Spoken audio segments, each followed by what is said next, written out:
হরে কৃষ্ণ। সকলকে সুস্বাগতম। তো ভক্তিবিনোদ ঠাকুরের বিরচিত কলি কুক্কুর কাদান কীর্তন করব আমরা।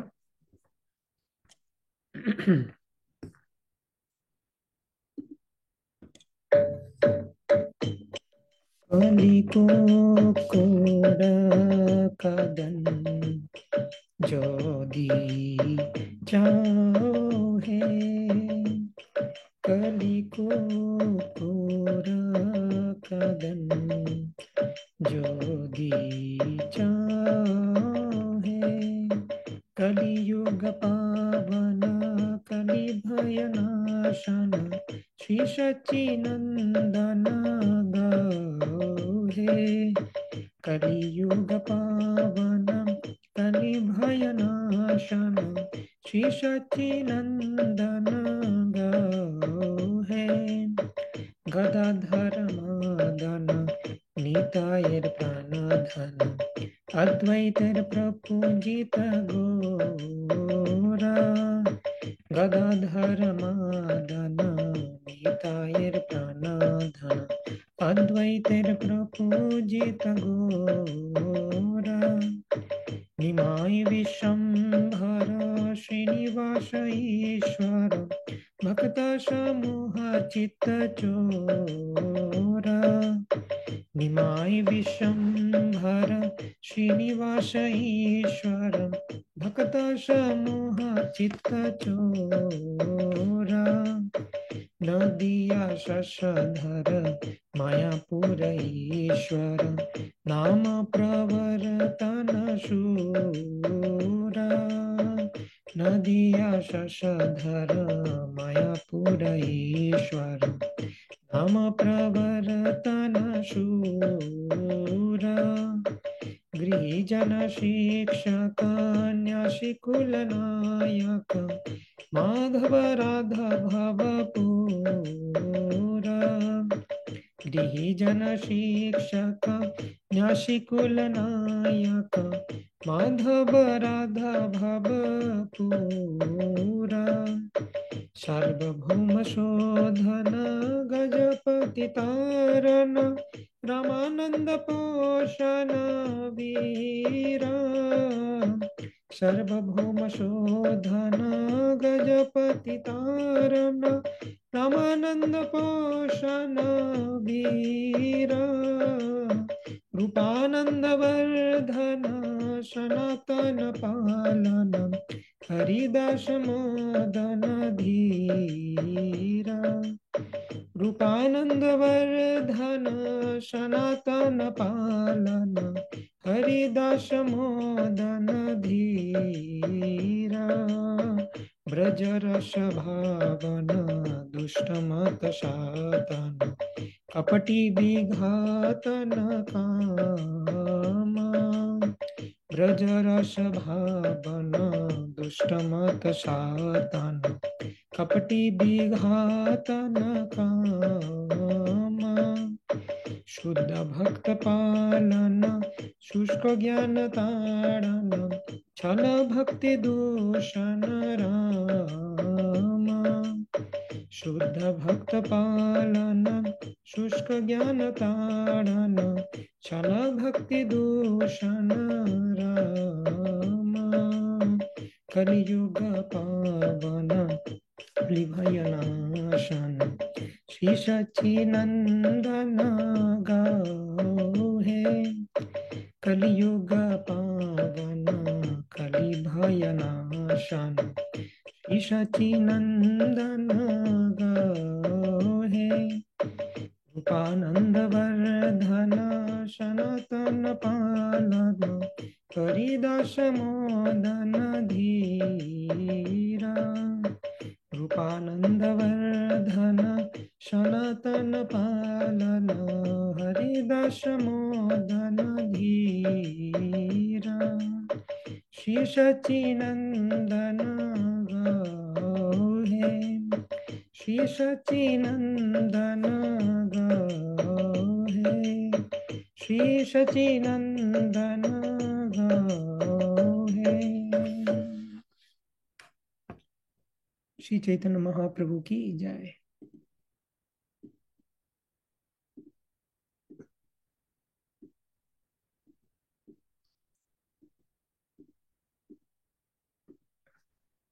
ॐ अज्ञानतिमिरान्धस्य ज्ञानञ्जनशलाकया चक्षुरुन्मीलितं येन तस्मै श्रीगुरवे नमः। श्रीचैतन्यमनोभीष्टं स्थापितं येन भूतले स्वयं रूपा कदा मह्यं ददाति स्वपदान्तिकं। वन्देऽहं श्रीगुरो श्रीयुतापदकमलं श्रीगुरोन् वैष्णवांश्च श्रीरूपं साग्रजातं सहगण रघुनाथान्वितं तं सजीवं साद्वैतं सावधूतं परिजनसहितं कृष्णचैतन्यदेवं श्रीराधाकृष्णपादान् सहगण ललिता श्रीविशाखान्वितांश्च नमो विष्णुपादाय कृष्णपृष्ठाय भूतले श्रीमते भक्तिवेदान्तस्वामिनिति नामिने। नमस्ते सारस्वते देवे गौरवाणी प्रचारिणे निर्विशेषशून्यवादी पाश्चात्यदेशतारिणे वंशाकल्पतरुभ्यश्च कृपा सिन्धुभ्य एव च पतितानं पावनेभ्यो वैष्णवेभ्यो नमो नमः। नमो महावदन्याय कृष्णप्रेमप्रदायते कृष्णाय कृष्णचैतन्य नाम्ने गौरतिषे नमः। पञ्चतत्त्वात्मकं कृष्णं भक्तरूपस्वरूपकं भक्तावतारं भक्ताख्यं नमामि भक्तशक्तिकम्। हे कृष्ण करुणा सिन्धो दीनबन्धो जगत्पते गोपेश गोपिका कान्त राधा कान्त नमोऽस्तुते। तप्त कांचन गौरांगी राधे वृंदावनेश्वरी वृषभानुसुते देवी प्रणमामि हरिप्रिये। नीलाचल निवासाय नित्याय परमात्मने बलभद्र सुभद्राभ्यां जगन्नाथाय ते नमः। जय श्री कृष्ण चैतन्य प्रभु नित्यानंद श्री अद्वैत गदाधर शिवासादि गौर भक्त वृंद। हरे कृष्णा कृष्णा कृष्णा हरे हरे हरे राम राम राम हरे हरे। हरे कृष्णा। তো আমরা কন্টিনিউ করছি রূপ সনাতন শিক্ষা ফ্রম চৈতন্য চরিতামৃত। তো সেখানে আমরা রূপ গোস্বামীর প্রতি মহাপ্রভুর যে শিক্ষা সেটা কমপ্লিট করেছিলাম। তো রূপ গোস্বামীকে মহাপ্রভু ক্লাসিফিকেশন অফ বিভিন্ন জীব এবং ভক্তিলতার সংরক্ষণ, ভক্তিলতার বিভিন্ন বিপদ, শুদ্ধ ভক্তির লক্ষণ এবং প্রেমের যে ক্রমবিকাশ সেই সম্বন্ধে আলোচনা করেছেন। পঞ্চ প্রকারের ভাব, স্থায়ী ভাব, বিভাব, অনুভাব, সাত্বিক, ব্যভিচারী, সেগুলো নিয়ে আলোচনা হয়েছে। এছাড়াও বিভিন্ন যে ভক্তরা রয়েছেন, শান্ত, দাস্য, সাক্ষ্য, বাৎসল্য, মাধুর্য এবং এই বিভিন্ন পঞ্চরতি, এদের লক্ষণ বর্ণনা করা হয়েছে।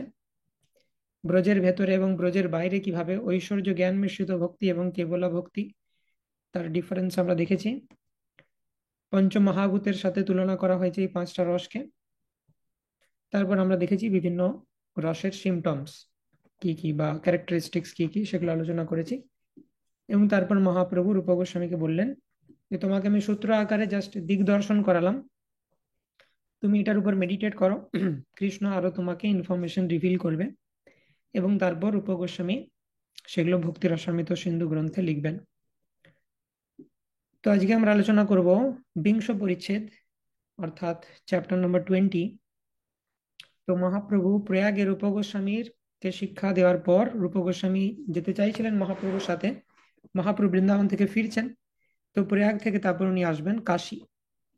তো রূপ গোস্বামী কাশী আসতে চাইছিলেন, মহাপ্রভু বললেন না, তুমি বৃন্দাবন যাও এবং পরে তুমি জগন্নাথপুরীতে আমার সাথে দেখা করবে। এবং মহাপ্রভু তিনি কাশীতে আসছেন বা বারাণসীতে আসছেন এবং ইতিমধ্যে সনাতন গোস্বামী তিনি ছাড়া পেয়েছেন এবং তিনিও মহাপ্রভুর সাথে দেখা করতে আসছেন। তো কাশীতে এসে সনাতন গোস্বামীর সাথে মহাপ্রভুর সাক্ষাৎ হবে। সনাতন গোস্বামী হুসেন সাহের থেকে কিভাবে মুক্তি পেলেন সেটা আমরা এই চ্যাপ্টারে দেখব। বন্দে নন্দনভূতৈশ্বর্যম শ্রী চৈতন্য মহাপ্রভুম नीचोऽपि यत्प्रसादात् সদ্ভক্তি শাস্ত্র প্রবর্তকম। যার প্রসাদে নিচ ব্যক্তিও ভক্তি শাস্ত্র প্রবর্তক হতে পারেন, সেই অনন্ত অদ্ভুত ঐশ্বর্য বিশিষ্ট চৈতন্য মহাপ্রভুকে আমি বন্দনা করি। তো রূপ গোস্বামী তো অনেক এক্সল্টেড, কিন্তু কেউ যদি নিজ ব্যক্তিও হয় সেও ভক্তি শাস্ত্র প্রবর্তন করতে পারেন। রূপ সনাতনকে মহাপ্রভু কৃপা করেছেন এবং তারা নানা শাস্ত্র বিচারণৈকা নিপুণ, বিভিন্ন শাস্ত্র বিচার করে ভক্তি শাস্ত্র, গৌড়ীয় বৈষ্ণব লিটারেচার লিখেছেন। জয় জয় শ্রী চৈতন্য, জয় নিত্যানন্দ, জয় দ্বৈত চন্দ্র, জয় গৌর ভক্তবৃন্দ। এথা গৌড়ে সনাতন আছে বন্দিশালে, শ্রীরূপ গোসাইয়ের পুত্রী আইল হেন কালে। তো সনাতন গোস্বামী বন্দিশালাতে আছেন কেন? আমরা আগের চ্যাপ্টারে আলোচনা করেছি যে সনাতন গোস্বামী হুসেন সাহেব থেকে ছুটি নিয়ে নিয়েছেন, যে আমি সেবা করব না, বাড়িতে বসে ভাগবত পড়ছেন তিনি ভক্তদেরকে সাথে নিয়ে। তো নবাব হুসেন শাহ তিনি তার বৈদ্যকে পাঠালেন, বৈদ্য এসে বলল কই সনাতনের কিছু হয়নি। তো তারপর নবাব হুসেন শাহ নিজে এলেন, যে কি ব্যাপার তোমার যাচ্ছ না কেন? তুমি যদি না যাও তাহলে কিভাবে রাজ্য চালানো সম্ভব হবে আমার পক্ষে? আমি তো শুধুমাত্র মারতে জানি, আমি তো ভালো শাসক নই। তো নবাব হুসেন শাহ সনাতন গোস্বামীকে নিজের ভাইয়ের মতো দেখতেন এবং বলছেন তুমি না গেলে রাজ্য কিভাবে চলবে? তো তারপরে বললেন না না আমার দ্বারাই। সনাতন গোস্বামী বললেন আমি আপনার কাজ করতে পারবো না। তো তখন হুসেন শাহ বুঝলেন মতিগতি ভালো নয়, পালাতে পারে। তো সেই জন্য তিনি সনাতন গোস্বামীকে বন্দি করে নিলেন। রূপ গোস্বামী সেটা আগে থেকে প্রেডিক্ট করে তার জন্য কিছু স্বর্ণ মুদ্রা রেখে গেছিলেন, যেগুলো ঘুষ দিয়ে সনাতন গোস্বামী জেল থেকে ছাড়া পেতে পারেন। তার সাথে রূপ গোস্বামী একটা পত্র লিখে গেছিলেন তার দাদার উদ্দেশ্যে, সনাতন গোস্বামীর উদ্দেশ্যে। তো সেই রূপ গোস্বামীর লেখা পত্র সনাতন গোস্বামীর কাছে পৌঁছালো। পুত্রী পাইয়া সনাতন আনন্দিত হইলা, যবন রক্ষক পাশ কহিতে লাগিলাম, তুমি এক জিন্দা পীর মহাভাগ্যবান, কিতাব কোরআন শাস্ত্রে আছে তোমার জ্ঞান, এক বন্দি ছাড়ে যদি নিজ ধর্ম দেখিয়া, সংসার হইতে তারে মুক্ত করেন গোসাইয়া। তো সনাতন গোস্বামী রূপ গোস্বামীর কাছে সেই পত্রে দেখতে পেলেন রূপ গোস্বামী তার জন্য কিছু টাকা পয়সা রেখেছেন। রূপ গোস্বামী যে রেখেছেন টাকা পয়সা সেটা জানবেন কি করে সনাতন গোস্বামী? সেটা পত্রে লিখে দিলেন। তো সেই পত্র পেয়ে সনাতন গোস্বামী কাজ শুরু করে দিলেন। একজন জবন গার্ড ছিল, জেলের গার্ড থাকে। তো সেই গার্ডের কাছে গিয়ে সনাতন গোস্বামী বললেন যে তুমি এক জিন্দা পীর মহাভাগ্যবান। জিন্দা মানে জ্যান্ত পীর, তুমি যেন মানে জীবিত ভগবানের মেসেঞ্জার, তাকে গ্লোরিফাই করছেন যে তোমার শাস্ত্রে কোরআনে যা জ্ঞান রয়েছে সেটা আনপ্যারালাল, তুমি তো সব পড়েছো, তুমি তো জানো। হুম। তো কোনো বদ্ধ জীবকে যদি কেউ মুক্ত করে তাহলে তোমার পরমেশ্বর ভগবান তোমাকে মুক্ত করবেন। ঠিক আছে, তো তাকে সনাতন গোস্বামী গ্লোরিফাই করেছেন কাকে? সেই জেলের গার্ডটিকে তাকে গ্লোরিফাই করেছেন, তুমি চিন্তা পীর, তুমি অনেক জ্ঞানী, তুমি আমাকে মুক্ত করে দাও। প্রথমে গ্লোরিফিকেশন, গ্লোরিফিকেশনে যদি না মানে তখন ঘুষ, এরকম স্টেপ বাই স্টেপ এগোচ্ছেন। পূর্বে আমি তোমার করিয়াছি উপকার, তুমি আমা ছাড়ি করো প্রত্যুপকার, 5 সহস্র মুদ্রা তুমি করো অঙ্গীকার, পূর্ণ অর্থ 2 লাভ হইবে তোমার। তো সনাতন গোস্বামী বলছেন দেখো আমি আগে তোমার উপকার করেছি, এখন তুমি আমাকে ছেড়ে দাও, দিয়ে তোমার সেই উপকারটা ফিরিয়ে দাও আমার। 5,000 মুদ্রা আমি দিচ্ছি, সেটা তুমি স্বীকার করো। আমাকে ছেড়ে দিলে কি হবে? তোমার পুণ্যও হবে, তুমি একজন বদ্ধ জীবকে উদ্ধার করলে, ভগবান তোমার আল্লাহ তোমাকে কৃপা করবেন। আর তার সাথে সাথে তোমার লাভও হচ্ছে, 500 স্বর্ণ মুদ্রা আমি দিচ্ছি। তবে সেই জবন কহে শুনো মহাশয়, তোমারে ছাড়িব কিন্তু করি রাজ ভয়। কিন্তু রাজার ভয় আছে, তোমাকে ছাড়তে আমার অসুবিধা নেই, কিন্তু রাজা যে আমাকে দণ্ড দিবেন। তখন সনাতন গোস্বামী কি বলছেন? সনাতন কহে তুমি না করো রাজ ভয়, দক্ষিণে গিয়াছে যদি লেউটি আয়, তাহারে কহিও সেই বাহ্য কৃত্যে গেল, গঙ্গার নিকট গঙ্গা দেখি ঝাঁপ দিল। বলছে তার ব্যবস্থা করে দিচ্ছে আমি, চিন্তা নাই। তো রাজার ভয় নাই, রাজা এখন দক্ষিণে গেছে। তো তার ফিরে আসতে টাইম লাগবে, তিনি যখন ফিরে আসবেন তুমি বলবেন যে সনাতন বাধ্য করতে গঙ্গার কাছে গেছিল, মানে ন্যাচারাল আর্জেস রিলিভ করার জন্য তিনি প্রকৃতির ডাকে সাড়া দেওয়ার জন্য গেছিলেন গঙ্গার ধারে, এবং গঙ্গাতে ঝাঁপ দিয়ে সে প্রাণ ত্যাগ করেছে। তখন বলবে যে অনেকে দেখিল তার লাগ না পাইল, দারুকা সহিত ডুবি কাহা বহি গেল। তো অনেক খুঁজেছি আমরা সনাতনকে, কিন্তু পেলাম না, গঙ্গার জলে সে তলিয়ে গেছে, এরকম বলে দেবে।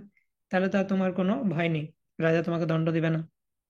কিছু ভয় নাহি, আমি এদেশে না রব, দরবেশ হইয়া আমি মক্কাকে যাইব।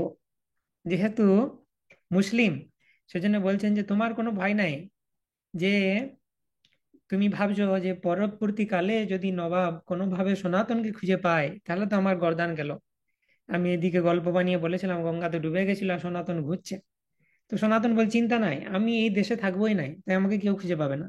আমি দরবেশ হয়ে আমি মানে মুসলিম ধর্ম প্রচারক হয়ে মক্কাতে চলে যাব। এগুলো সব মিথ্যে কথা বলছেন। সুপিরিয়র পারপাসের জন্য ইনফিরিয়ার যে ধর্ম সেটাকে ত্যাগ করা চলে, সনাতন গোস্বামী দেখাচ্ছেন। মহাপ্রভুকে জয়েন করতে হবে, ভগবানের প্রতি সারেন্ডার করতে হবে। তো অহেতুক মিথ্যা কথা বলছেন না, অহেতুক মিথ্যা কথা বললে পাপ লাগবে, কিন্তু একমাত্র এটি অপশন রয়েছে তার কাছে, আর কোনো অপশন নাই। না হলে সারা জীবনটা তাকে এই মুসলিম নবাবকে পাপ কর্মে সহায়তা করতে করতে কেটে যাবে। তো এরকম এমার্জেন্সি সিচুয়েশনে মিথ্যা কথা বলা চলবে। তথাপি যবন মন প্রসন্ন দেখিলা, 7,000 মুদ্রা তার আগে রাশি কইলা। সনাতন গোস্বামী জানে যে আমি যদি প্রথমেই বেশি মুদ্রা দেখিয়ে দিই তাহলে ও বলবে না না করবো না। তো সেজন্য ক্রমে যখনই এরকম ট্রিক দোকানদার ইউজ করে, প্রথমে বলে দিল এটার দাম 1,000 টাকা, ঠিক আছে, ওটার দাম হয়তো অ্যাকচুয়ালি 300 টাকায় বিক্রি করবে, সেও জানে 300 টাকায় বিক্রি করলে তো আমার লাভ থাকবে, কিন্তু প্রথমে 1,000 টাকা বলে দিল। 1,000 থেকে কমিয়ে যখন দরদাম করে একটা কাস্টমার 500-তে কিনে নিয়ে গেল, সে কাস্টমার বকবক খুশি যে 500 কমিয়েছি আমি দরদাম করে। কিন্তু সে জানে না দোকানদারের ওটা 300-তে বিক্রি করলেও লাভ, সে 500-তে নিয়ে গেল, অধিক লাভ হলো তার। তো সেই টেকনিক সনাতন গোস্বামী লাগাচ্ছেন, তারা প্রাইম মিনিস্টার, ফাইন্যান্স মিনিস্টার, তাদের বুদ্ধি যথেষ্ট রয়েছে। তো প্রথমে 5,000 বলেছে, তারপরে 7,000 দিল। সনাতন গোস্বামী দেখলেন যে তা তো শুনছে না, সেজন্য 7,000 মুদ্রার রাশি বাড়িয়ে দিলেন। লোভ হইল যবনের মুদ্রা দেখিয়া, রাত্রে গঙ্গা পার কইল দারুকা কাটিয়া। 7,000 ডিল ফাইনাল হয়ে গেল। আর একটু কিছু ব্যাকআপ রেখেছিলেন যদি বাইচান্স 7,000ও না মানে। সেই মুদ্রা থেকে যবনের লোভ হলো, সনাতন গোস্বামীর বন্ধন কেটে দিল, সে গঙ্গা পার করে দিল। তারপরে গঙ্গার এই পথ দিয়ে সে যাচ্ছেন সনাতন গোস্বামী, রাজপথ দিয়ে না গিয়ে। গড়দার পথ ছাড়িলা না রে তাহা যাইতে, রাত্রি দিন চলি আইলা পাতলা পর্বতে। তথা এক ভূমিক হয় তার ঠাঁই গেলা, পর্বত পার করো আমা বিনতি করিলাম। তো রাজপথ দিয়ে যাচ্ছেন না, কারণ তাকে মিনিস্টার তো সবাই চেনে, ধরা পড়ে যাওয়ার ভয়ে তিনি অন্য পথ দিয়ে, রাজপথ ছাড়া অন্য পথ দিয়ে গিয়ে একটা পর্বতের উপত্যকার কাছে এসেছেন, পাতাড়া পর্বত। তো সেখানে ভৌম অধিকারী একজন ল্যান্ড ওনার ছিলেন, তার কাছে গিয়ে অনুরোধ করলেন যে পর্বতটা আমাকে পার করে দিন, আমার একটু সহায়তা লাগবে। তো সেইখানে কি হলো, সেখানে একটা আশ্চর্য ঘটনা ঘটলো। সেই ভূঁইয়ার সঙ্গে হয় হাত গণিতা, ভূঁইয়ার কানে কহে সেই জানি এই কথা, ইহার ঠাঁই সুবর্ণের অষ্টমোহর হয়, শুনি আনন্দিত ভূঁইয়া সনাতনে কয়। রাত্রে পর্বত পার করিব নিজ লোক দিয়া, ভোজন করহ তুমি রন্ধন করিয়া। তো সেই ল্যান্ড ওনারের কাছে একজন অ্যাস্ট্রোলজার ছিলেন। সেই অ্যাস্ট্রোলজার গোনাগুনি করে ল্যান্ড ওনারের কানে কানে বলে দিলেন, এই যে এসছে তোমার কাছে সনাতন, বা যেই এসছে, তো সাকর মল্লিক নামে জানে তাকে। তো বলছি এর কাছে কিন্তু 8 স্বর্ণ মুদ্রা আছে, 8টা সোনার মোহর আছে। তো সেই ল্যান্ড ওনারের এটাই ফান ছিল, লোকজনকে আশ্রয় দিত, আর একজন হাত গণক রেখেছে, সে একজন অ্যাস্ট্রোলজার রেখেছে, সে ক্যালকুলেট করে বলে দিত এর কাছে কত সম্পদ রয়েছে। তো সনাতনের কাছে 8টা মোহর আছে শুনে সে সঙ্গে সঙ্গে প্ল্যান বানিয়ে নিল, এখন খাতির যত্ন করছে, হ্যাঁ হ্যাঁ থাকুন আপনি এখানে, রান্না করুন, আপনাকে পার করে দেবো, কোনো চিন্তা নাই, রাত্রে পার করে দেবো, আপনি এখানে সুন্দর থাকুন, রান্না করুন। আর তার প্ল্যান কি, রাত্রেবেলায় সনাতনকে মেরে তার কাছ থেকে 8টা মোহর নিয়ে নেওয়ার ধান্দা তার। তো কি হলো, এত বলি অন্ন দিল করিয়া সম্মান, সনাতন আসি তবে কইল নদী স্নান। তো রন্ধন করার জন্য যা কিছু চাল ডাল সব দিল, সনাতন গোস্বামী নদীতে স্নান করতে গেলেন। তখন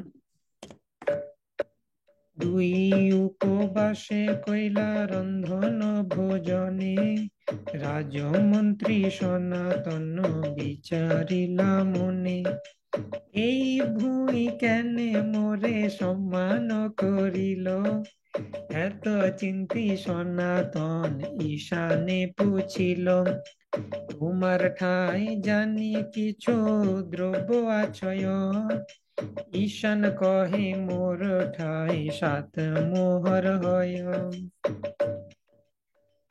সনাতন গোস্বামী কি বোকা?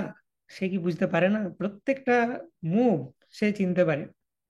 সে প্রাইম মিনিস্টার, তার কাছে কোনো কিছুই অজানা নয়। সে বলছে এই ভূঁইয়া কেন মোরে সম্মান করলে, এত এত সম্মান করার কি আছে? সঙ্গে সঙ্গে সে তার সেবক সনাতন গোস্বামীর সাথে একজন সেবক যাচ্ছিলেন, তাকে জিজ্ঞেস করলেন, এই ঈশান, তোমার কাছে কিছু আছে নাকি বলতো, মূল্যবান জিনিস কিছু নিয়ে বেরিয়েছ? ঈশান আবার আরো চালাক, সে ভাবে সনাতনের থেকেও আমি বড় চালাকি করব। তার কাছে 8টা মোহর ছিল, সে বলছে হ্যাঁ মানে আমার কাছে 7টা মোহর আছে। সে বুঝতে পারছে সনাতন ধরেছে মানে আমার সব মোহর গেল। তো তাহলে 8টা মোহর কেন বলবো, 7 মোহর আছে বলি, একটা মোহর অ্যাটলিস্ট রেখে দেবো আমার কাছে। তো বললো আমার কাছে 7টি মোহর আছে। শুনি সনাতন তারে করিয়া ভৎসম, সঙ্গে কেন আনিয়ে আসো এই কালজম, এলো কালজম, এই মৃত্যুকে সঙ্গে করে নিয়ে আসছো তুমি, 7টা মোহর নিয়ে আসছো, ইমিডিয়েটলি ফেলো, এলো কালজম। তবে সেই 7 মোহর হস্তেতে করিয়া ভূঁইয়ার কাছে যাইয়া কহে মোহর ধরিয়া, এই 7 সুবর্ণ মোহরা ছিল আমার, ইহা লইয়া ধর্ম দেখি পর্বত করো পার। সনাতন গোস্বামী কি করলেন, বুদ্ধিমান ব্যক্তি, সঙ্গে সঙ্গে সেই 7টি মোহর নিয়ে ল্যান্ড ওনারকে দিয়ে বললেন, এই নিন, আপনি যে আমাকে এত সম্মান করলেন, পার করে দিবেন বলছেন, সেই কারণেই 7টা মোহর আমি আপনাকে গিফট করলাম, এরপর আমাকে পার করে দিন। তো সেটা দেখে আহ সেই ল্যান্ড ওনার কি বলছে, তো সনাতন গোস্বামী বলছেন, রাজবন্দি আমি গড়দার যাইতে না পারি, মেন রাস্তা দিয়ে যেতে পারি না, পূর্ণ হবে পর্বত আমার দেহ পার করি, এই 7টি মোহর রাখুন আর আমাকে পর্বত পার করে দিন। তখন ভূঁইয়া, মানে যে ল্যান্ড ওনার, ভূঁইয়া হাসি কহে, আমি জানিয়াছি পহিলে, আমি আগেই জানি, অষ্টমোহর হয় তোমার সেবক মা চলে, তোমার সেবকের কাছে 8টা মোহর আছে, এটা আমি আগেই জানি। তোমার মারি মোহর লইতাম আজিকার রাত্রে, আজকে তুমি বেঁচে গেলে বিরাট জোর, আমি আজকে তোমাকে মেরে তোমার কাছ থেকে মোহরগুলো নিয়ে নিতাম। ভালো হইল কহিলা তুমি, ছুটিলাম পাপ হইতে, তুমি নিজের থেকে দিয়ে দিলে ভালো হলো, এতে আমার পাপ হলো না। সন্তুষ্ট হইলাম আমি, মোহর না লইব, পুণ্য লাগি পর্বত তোমার পার করে দেবো। তো বলছে মোহর আমার আর লাগবে না, আমি পুণ্যের জন্যই পার করে দেবো, তুমি এত ভালো মানুষ, নিজের থেকেই মোহর দিয়ে দিচ্ছ, তাই আমি মোহর নেব না। গোসাই কহে, কেহ দ্রব্য লইবে আমা মারি, আমার প্রাণ রক্ষা করো দ্রব্য অঙ্গীকারী। সনাতন গোস্বামী বলছেন যে না না বাবা, তুমি রাখো এই মোহর, তুমি আজকে আমাকে ছেড়ে দিলে পরে পথে অন্য কেউ আমাকে এই 8টা মোহরের জন্য মেরে দেবে, তো তুমি এটা রেখে আমার প্রাণ রক্ষা করো আর আমাকে পর্বত পার করে দাও। তবে ভূয়া গোসাইয়ের সঙ্গে 4ই পাইক দিল, 4জন সন্ন্যাসী, 4জন সৈনিক দিয়ে দিলেন। রাত্রে রাত্রে বনপথ পর্বত পার কইল, রাত্রে বনপথে যে পর্বতের পথ সেটা পার করে দিলেন 4জন গার্ড দিয়ে। তবে পার হইয়া গোসাই পুছিলা ঈশানে, গোসাই এখনো জানে ঈশানের কাছে কিন্তু একটা আছে, এখনো 7টা দিয়েছে। কারণ কিভাবে জানলো, না সে ভূঁইয়া ল্যান্ড ওনারের যে অ্যাস্ট্রোলজার, সে হিসাব করে বলে দিয়েছে 8টা, তো ওখানে গিয়ে সনাতন গোস্বামী শুনে নিয়েছে ঈশানের কাছে 8টা ছিল, কিন্তু ঈশান আমাকে 7টা ফেরত দিয়েছে। তো বলছে, জানি শেষ দ্রব্য কিছু আছে তোমার স্থানে, বলছে শোনো আমি জানি তোমার কাছে এখন একটা আছে। ঈশান কহে 1 মোহর আছে অবশেষ, গোসাই কহে মোহর লইয়া যাও তুমি দেশ। বলো ওই একটি নিয়ে তুমি ঘর যাও, তুমি আমার সাথে থেকো না, ওই একটির জন্য তুমি নিজেও মরবে আর আমাকেও মারবে, আমি চৈতন্য মহাপ্রভুর চরণে আত্মসমর্পণ করা হবে না আমার আর। তুমি মোহর লইয়া যাও তুমি তোমার ঘর, তুমি তোমার নিজের দেশে যাও। তারে বিদায় দিয়া গোসাই চলিলা একলা, হাতে করোয়া ছিঁড়া কান্থা নির্ভয় হইলা। এবার সনাতন গোস্বামী একলা যেতে আরম্ভ করলেন, হাতে একটু জলপাত্র, ছেঁড়া কাঁথা। এরপরে তিনি নির্ভয়, না আমার কিছু নাই, কি জন্য লোকে আমাকে মারবে। তো যখন কেউ সন্ন্যাসী হয়ে যায় তার একটা আলাদা নির্ভয় তার হৃদয়ে যে অভয় চরণারবিন্দ ভগবানের চরণে আত্মসমর্পণ করলে যে নির্ভয় হৃদয় হয়, সেটা একজন সন্ন্যাসীর হৃদয়ে থাকে। তো এইভাবে সনাতন গোস্বামী চলছেন, রাস্তায় এত বড় বিপদ থেকে রক্ষা পেলেন। চলিয়ে চলি গোসাই তবে আইলা হাজিপুরে, সন্ধ্যা কালে বসিলা এক উদ্যান ভিতরে, সেই হাজিপুরে রহে শ্রীকান্ত তার নাম, গোসাইয়ের ভগিনী পতি করে রাজকাম। চলতে চলতে সনাতন গোস্বামী হাজিপুরে এসে পৌঁছালেন। সন্ধ্যাবেলা একটা বাগানে গিয়ে বসলেন। সেখানে গিয়ে তার ভগ্নিপতির সাথে দেখা। তার ভগ্নী মানে বোন, তার পতি শ্রীকান্ত বলে একজন তার ভগ্নিপতি ছিলেন, তার সাথে দেখা। তিনি আবার রাজ্য কর্মচারী। তিনি সনাতনকে দেখলেন, কি ব্যাপার? আহ দিদি জামাইবাবু হচ্ছে, না সরি, কি হচ্ছে, আহ সনাতন গোস্বামীর বোনের হাজব্যান্ড, তাই তো, মানে শ্যালক, ভগ্নিপতি শ্যালক সম্পর্ক। তো তিনি তার শ্যালককে দেখলেন, সনাতন গোস্বামীকে। তিনি দেখে বলছেন, কি ব্যাপার তুমি এখানে এরকম ভাবে, তুমি ছেঁড়া কাঁথা এসব ভাবে কোথায় যাচ্ছ? তার দেখে মায়া হলো। তো সেই শ্রীকান্ত তিনি বললেন যে, তা আমি তোমাকে কিছু গিফট দিতে চাই। তো 3 লক্ষ মুদ্রা রাজা দিয়াছে তার স্থানে, ঘোড়া মূল্য লইয়া পাঠাই বাদশার স্থানে। তো রাজা শ্রীকান্তকে 3 লক্ষ মুদ্রা দিয়েছিলেন, বড় বড় টাকা ডিলিংস করে শ্রীকান্ত, মানে এই সনাতন গোস্বামী যিনি ভগ্নিপতি। শ্রীকান্ত ঘোড়া কিনে বাদশার কাছে পাঠালেন। টুঙ্গি উপর বসি সেই গোসাইর দেখিল, রাত্রে একজন সঙ্গে গোসাই পাশ আইল। শ্রীকান্ত যখন টুঙ্গির উপর বসেছিলেন তখন সনাতন গোস্বামীকে দেখতে পেলেন, এবং রাত্রেবেলা একজন ভৃত্যকে সঙ্গে করে সনাতন গোস্বামীর কাছে এলেন তিনি। দুইজনে মিলি তথা ইষ্টগোষ্ঠী কইল, সনাতন গোস্বামী আর শ্রীকান্ত তার ভগ্নিপতি। বন্ধন মোক্ষণ কথা গোসাই সকলই কহিল। সনাতন গোস্বামী তাকে বলেন, আর বলো না, কত কষ্ট করে হুসেন স্যার কাছ থেকে ছাড়া পেয়ে মহাপ্রভুর চরণে আত্মসমর্পণ করতে যাচ্ছি। তেহ কহে, 2 দিন 2 রহ এই স্থানে, ভদ্র হও, ছাড়ো এই মলিন বসনে। তো শ্রীকান্ত বলছেন, আরে যাবে যাবে, 2 দিন এখানে থাকো আমার কাছে, আমি আছি তোমার নিজের লোক। একটু ভদ্র হও, মানে অভদ্র মলিন বেশ পরে তুমি কোথায় যাচ্ছ? একটু ভদ্রলোকের মতো পোশাক পরো, ভালো করে খাওয়া দাওয়া করো, মলিন বসন ত্যাগ করো, তারপরে তুমি যাবে। গোসাই কহে, এক্ষণ ইহা না রহিব, আমি এক মুহূর্তও থাকবো না এখানে, গঙ্গা পার করি দেহ এক্ষুনি চলিব। খুব আমার কৃতার্থ আমি হব যদি আমাকে একটু গঙ্গাটা পার করে দাও, আমি একদমই থাকতে চাই না, তাতেই আমার দেরি হয়ে গেছে। মহাপ্রভু কবে বৃন্দাবন থেকে রিটার্ন জার্নি শুরু করে দিয়েছেন। তো শ্রীকান্ত দেখছেন যে কিছুই যখন সেবা করতে পারলাম না আমার শ্যালককে, তো কি করা যায়? যত্ন করি তেহ এক ভোটকম্বল দিল, গঙ্গা পার করি গোসাই চলিল। একটা ভোট কম্বল অর্থাৎ পশমের কম্বল, ভালো, বেশ একদম দামি পশমের কম্বল দিল, বললো অ্যাটলিস্ট সেটা নিয়ে যাও, মানে রাস্তায় তুমি যাচ্ছ, অনেক ঠান্ডা লাগবে। বা সেই ভোট কম্বলের কাহিনী আমরা দেখতে পাবো পরবর্তীকালে, রিমেম্বার দিস ভোট কম্বল ফ্রম শ্রীকান্ত। তো এরপরে সনাতন গোস্বামী সেটা নিয়ে চললেন। তিনি দেখলেন যে আর আমি দুঃখ দিতে চাই না তাকে, কিছুই নিচ্ছি না তার কাছে, সে আমার ভগ্নিপতি, তার মন খারাপ হয়ে যাবে, সেজন্য সেটা অ্যাকসেপ্ট করে নিল। তবে বারাণসী গোসাই আইলা কত দিনে, শুনি আনন্দিত হইলা প্রভুর আগমনে। এরপর সনাতন গোস্বামী বারাণসীতে পৌঁছে গেলেন। প্রভু সনাতন গোস্বামী মানে সনাতন গোস্বামী শুনলেন যে মহাপ্রভু বারাণসী চলে এসেছেন, সেটা শুনে তিনি আনন্দিত হলেন। কিন্তু সনাতন গোস্বামীর হিউমিলিটি, বাপরে, প্রচুর এক্সাম্পল রয়েছে। তো সনাতন গোস্বামী এত হাম্বল যে তিনি কখনোই যাবেন না মহাপ্রভুর সামনে, এবং তিনি কখনোই এটা বোঝাবেন না যে আহ আমি মহাপ্রভুর অত্যন্ত খোদ লোক, কাছের লোক, সেটা তিনি কখনোই বোঝাবেন না। তো মহাপ্রভু বিভিন্ন ডিভোটিদের থ্রু দিয়ে বিভিন্ন শিক্ষা দিয়েছেন, সনাতন গোস্বামী থ্রু দিয়ে হিউমিলিটি শিক্ষা দিয়েছেন। আরেকবার আমরা একটা হিউমিলিটির উদাহরণ জানি, যখন সনাতন গোস্বামী পুরীতে ছিলেন, সেই সময় একবার মহাপ্রভু তাকে ইনভাইট করেছিলেন লাঞ্চের জন্য। তো শর্টকাট পথ না নিয়ে একটা লং রুট নিয়েছিলেন, যেটা সমুদ্রের যে সি বিচের থ্রু দিয়ে যায়। তো দুপুর বেলাতে সি বিচের তপ্ত বালুতে চলে সনাতন গোস্বামী গোটা পায়ে ফোস্কা পড়ে গেলেন। তো তারপরে মহাপ্রভু যখন সেটা দেখে জিজ্ঞেস করছেন, কি ব্যাপার সনাতন, তুমি কোন দিক দিয়ে এসছো? তুমি শর্টকাট রুট না নিয়ে ওরকম সি বিচের থ্রু দিয়ে, এখন এই দুপুর বেলায় কেউ সি বিচ দিয়ে আসে? গোটা পায়ে তোমার ফোস্কা পড়ে গেছে, কি ব্যাপার, এরকম কেন করলে? সনাতন গোস্বামী বলছেন যে শর্টকাটের যে রুটটা, সেটাতে জগন্নাথের সেবকরা যাতায়াত করেন, আর আমার গোটা দেহ অপবিত্র, আমার ছায়াও যদি তাদের গায়ে পড়ে যায় তারা অপবিত্র হয়ে যাবে এবং জগন্নাথের সেবা করতে পারবে না, সেই জন্য আমি এই পথ দিয়ে এসেছি।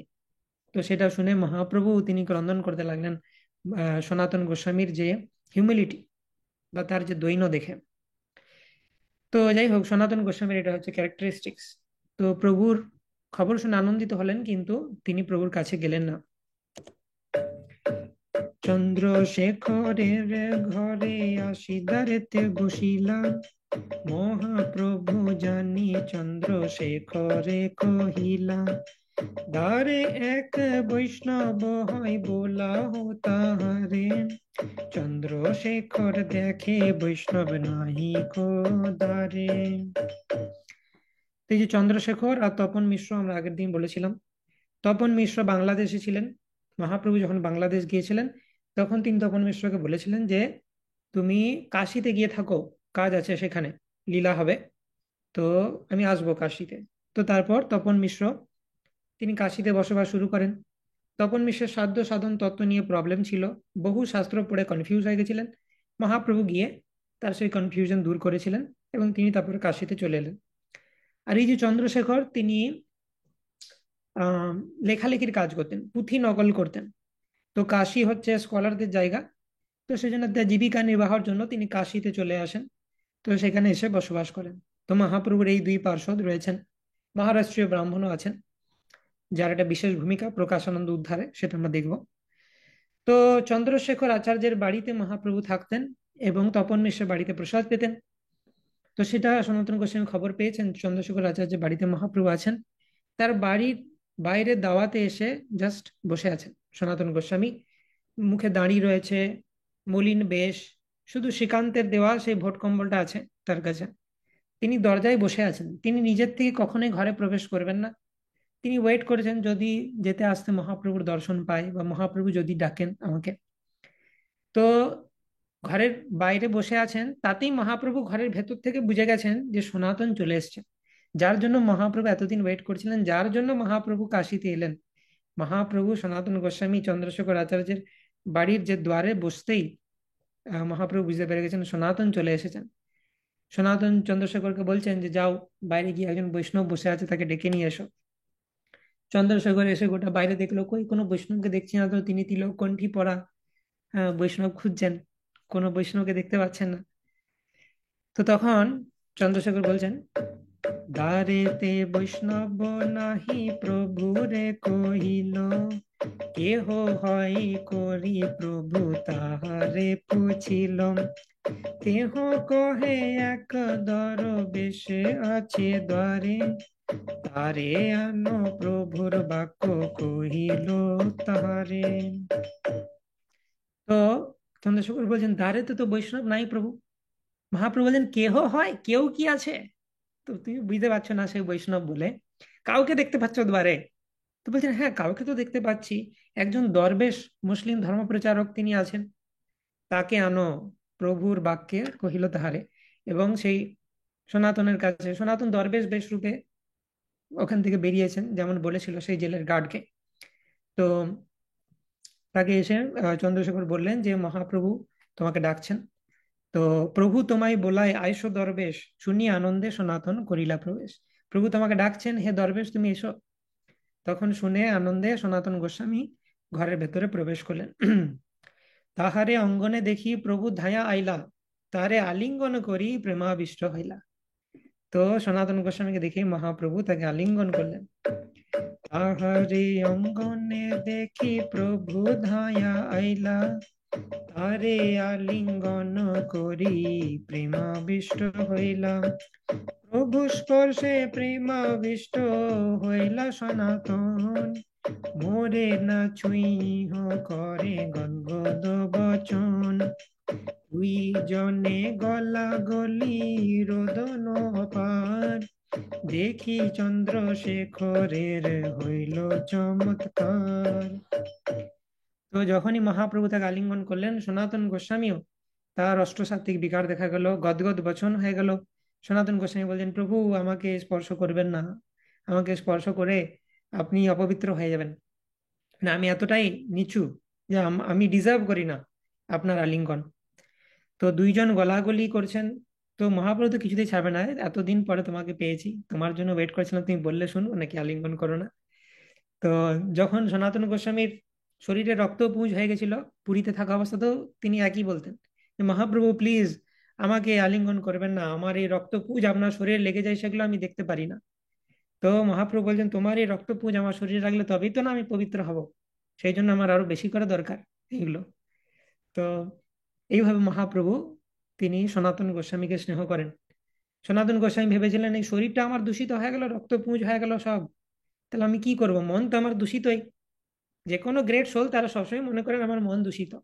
ভক্তিবিনোদ ঠাকুর বলছেন আমার জীবন সদা পাপের হতো। তো তাদেরকে এটা কিছুতেই মানাতে পারবে না যে তাদের মন পবিত্র, যে মন তাদের যে কলুষিত, সেটা তারা অবশ্যই মানবেন, হোক বা নাই হোক। কিন্তু সনাতন গোস্বামী বলছেন এখন শরীরটা অপবিত্র হয়ে গেল, তাহলে বেঁচে থেকে কি লাভ, জগন্নাথের রথের চাকার নিচে প্রাণ দিয়ে দেবো। তো মহাপ্রভু একদিন সনাতন সনাতন তুমি চোরের মতো কাজ করছো শুনছি, কি ব্যাপার, কি চোরের মতো কাজ হয়ে গেল? বলছে তোমার যেটা তো অধিকার নাই তুমি সেটা নাকি অন্যকে বিলিয়ে দেবো এরকম ভাবছো। যদি কোনো জিনিস সনাতন মনে করো তোমার না হয়, হ্যাঁ, তোমাকে ধরো রাখতে দিয়েছে কেউ, কেউ ধরো বলেছে যে আমার 100 মুদ্রা স্বর্ণ মুদ্রা তোমাকে রাখতে দিচ্ছি, কেউ যদি তোমাকে রাখতে দিয়েছে, যে তুমি সেইটা লোককে দান করে দিতে পারো, অন্যের সম্পত্তি তুমি দান করে দিতে পারো লোককে? যে না, সেটা তো পারি না। তো বলছে যে তোমার শরীর তো তুমি আমাকে অর্পণ করে দিয়েছো বহু আগে, এখন তারপর তুমি যে আবার যোজনা বানাচ্ছ যে আমি জগন্নাথের রথের চাকার নিচে প্রাণ বিসর্জন দেবো, তো তুমি চাইলেই পেরে যাবে, আমার পারমিশন ছাড়া আমার জিনিসকে তুমি দিয়ে দিতে পারবে? তোমার শরীরটা আমার প্রপার্টি, তোমার যে দেহ সেটা আমার প্রপার্টি, মহাপ্রভু বলতেন। তো দুইজন গলাগলি রোদন অপার দেখি চন্দ্রশেখরের হইল চমৎকার, হে, মুসলিম দরবেশকে মহাপ্রভু এরকম ভাবে আলিঙ্গন করেছেন, কি ব্যাপার, এরকম তো দেখা যায় না, কে বটেন ইনি?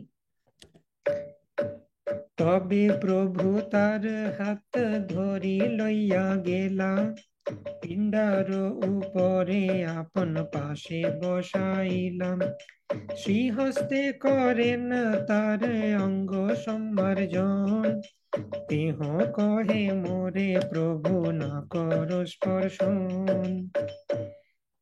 তো মহাপ্রভু সনাতন গোস্বামী হাতে ধরে নিয়ে ঘরের ভেতরে নিয়ে গেলেন, এবং পীড়ার উপর মহাপ্রভু নিজেও বসলেন, তাকেও বসালেন। মহাপ্রভু নিজের হাতে করে তার গাটাকে পরিষ্কার করে দিচ্ছেন, মা যেরকম বাচ্চার গা পরিষ্কার করে দেয়, শ্রীহস্তে করেন তার অঙ্গ সম্মার্জন, দেহ কহে মোরে প্রভু না করো স্পর্শন, প্রভু আমাকে স্পর্শ করবেন না। সে রিকোয়েস্ট করেই যাচ্ছেন, মহাপ্রভু কিছুতেই শুনবেন না। প্রভু কহে তোমা স্পর্শী আত্ম পবিত্রিতে, ভক্তি বলে পারো তুমি ব্রহ্মাণ্ড শোধিতে। তো বলছেন যে এই তুমি চুপ করো, আমি তোমার ভালোর জন্য করছি না, আমি নিজের ভালোর জন্য করছি।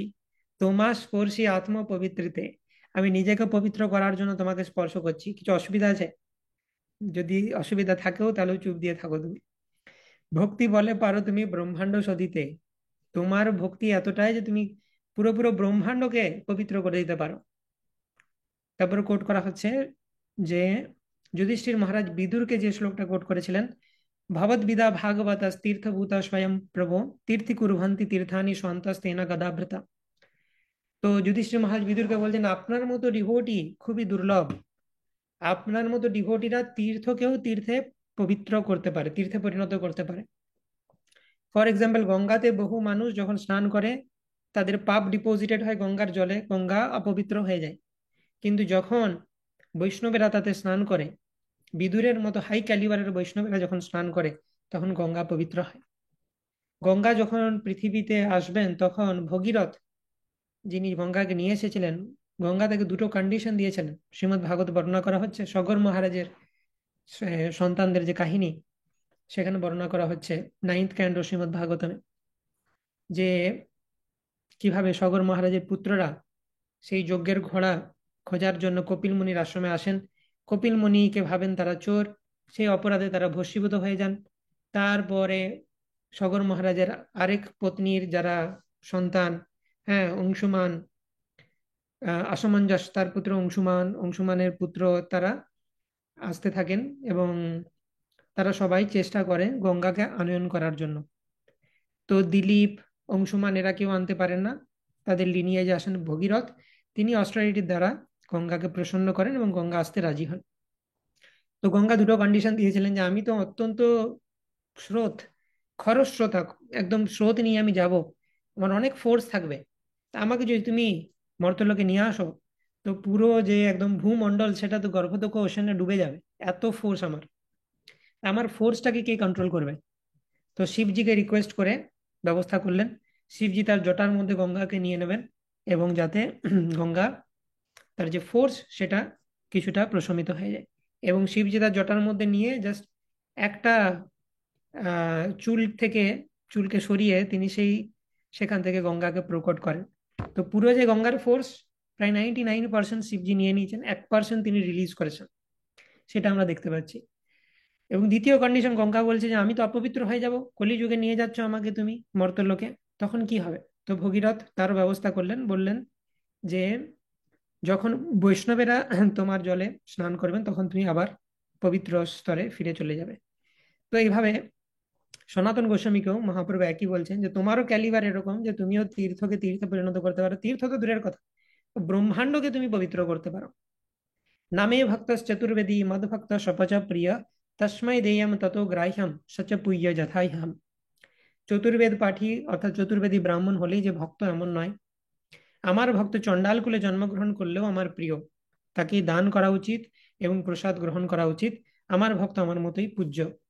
তো সনাতন গোস্বামী যেহেতু ভগবানের শুদ্ধ ভক্ত, সে ভগবানের মতোই পাওয়ারফুল। প্রহ্লাদ স্তুতি থেকেও কোট করা হচ্ছে, বিপ্রাদ্যু ষড়গুণ যুতাদার বিন্দ নাগ পাদার বিন্দ বিমুখাত স্বচম বরিষ্ঠম মন্যে তদর্পিত মনো বচনেই হিতার্থ প্রাণম পুনাতি শকুলম নতু ভূরিমান। দ্বি ষড়গুণ যুতাৎ 12টি গুণাবলী বিশিষ্ট ব্রাহ্মণের থেকেও, কেউ যদি 12 গুণাবলী বিশিষ্ট ব্রাহ্মণ হয় কিন্তু তার ভগবানের প্রতি ফেথ না থাকে, তাহলে কি হবে? তার থেকে বেটার হচ্ছে যে সপচ পরিবারে জন্মগ্রহণ করেছে, কুকুরভোজী পরিবারে জন্মগ্রহণ করেছে, কিন্তু ভগবানের শ্রীচরণে ফেথ আছে, এরকম একজন ব্যক্তিত্ব। তো এরকম ব্যক্তিত্ব, সে নিজেকে উদ্ধার করতে পারবে, নিজের কুলকে উদ্ধার করতে পারবে, কিন্তু কোয়ালিফাইড ব্রাহ্মণ কিন্তু ভগবত ভক্তিহীন, সে নিজেকেও পবিত্র করতে পারে না, কুলকে পবিত্র করা তো দূরের কথা। তো এরকম বিভিন্ন শ্লোকা কোট করেছেন কৃষ্ণদাস কবিরাজ গোস্বামী, যে সনাতন গোস্বামী কি ক্যালিবারের বৈষ্ণব সেটা প্রমাণ করার জন্য। তোমা দেখি তোমা স্পর্শী গাই তোমার গুণ, সর্বেন্দ্রিয় ফল এই শাস্ত্র নিরূপণ।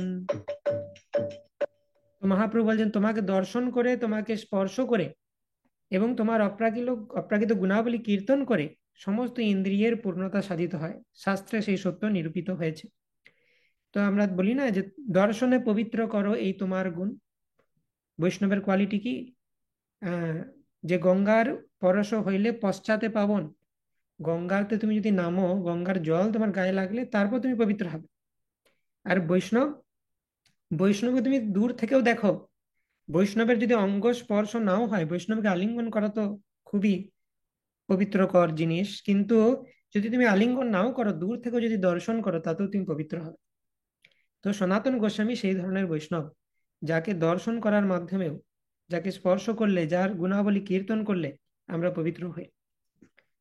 अक्ष्णो फलम तादृश दर्शनम हि तनो फलम तादृश गात्र संभ, जिह्वा फलम तादृश कीर्तनम हि सुदुर्लभा भागवता हि लोके। তো মহাপ্রভু শ্লোকটা কোট করছেন, যে বৈষ্ণবের কে দর্শন করা, বৈষ্ণবের অঙ্গ স্পর্শ করেন, বৈষ্ণবকে গ্লোরিফাই করার মাধ্যমে আমরা সদ্গুণাবলী লাভ করি। এত কহি কহে প্রভু শুনো সনাতন, কৃষ্ণ বড় দয়াময় পতিত পাবন, মহারৌরব হইতে তোমা করিলা উদ্ধার, কৃপার সমুদ্র কৃষ্ণ গম্ভীর অপার। তো সনাতন তুমি শোনো, কৃষ্ণ অনেক দয়াময় পতিত পাবন, মহারৌরব থেকে তোমাকে উদ্ধার করলো। সনাতন গোস্বামী কি মহাপ্রভু বলছেন, যে তুমি হুসেন শাহের কাছে তুমি পড়েছিলে, বাজে লোক, সে সমস্ত প্রকার পাপ কার্য করছে, সেগুলোতে সহায়তা করতে হচ্ছে, তো এরকম কার্য করলে লোকে রৌরব নরকে যায়।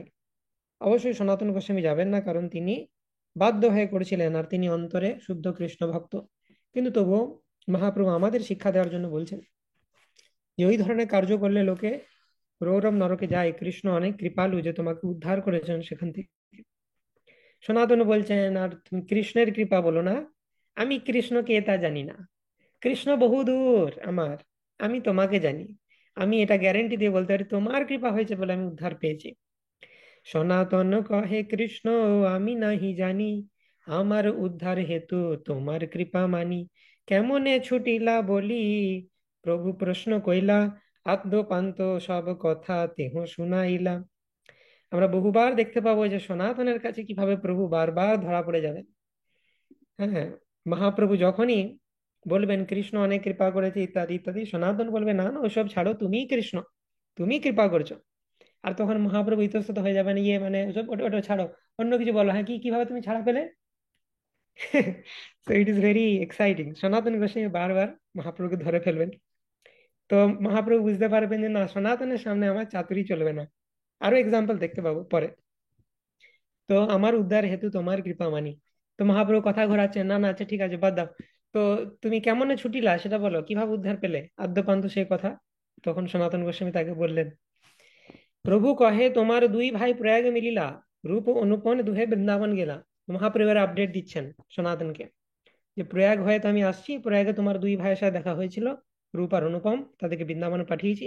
আর এই কাশীতে বা বারাণসীতে তোমার সাথে আমার দেখা হলো। তপন মিশ্রে আর চন্দ্রশেখরে, প্রভুর আজ্ঞায় সনাতন মিলিলা দোহারে।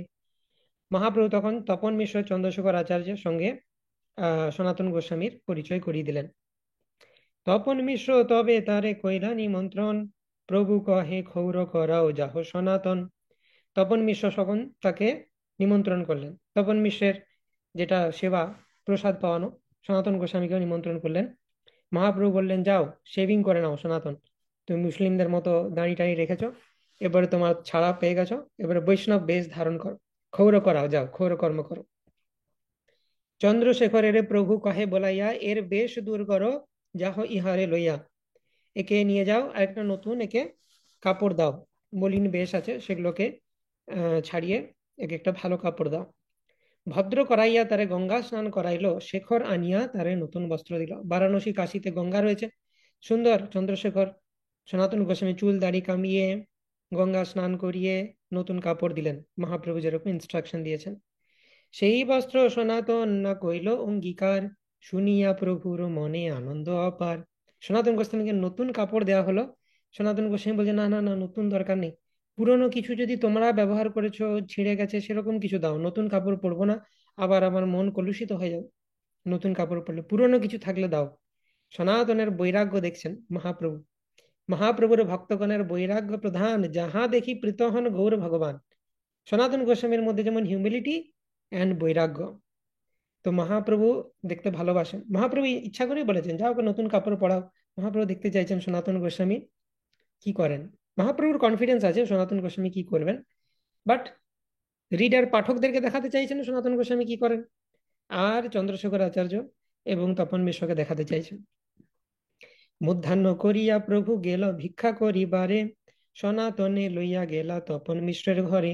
পাদ প্রক্ষালন করি ভিক্ষাতে বসিলা, সনাতনে ভিক্ষা দেহ মিশ্রেরে কহিলা।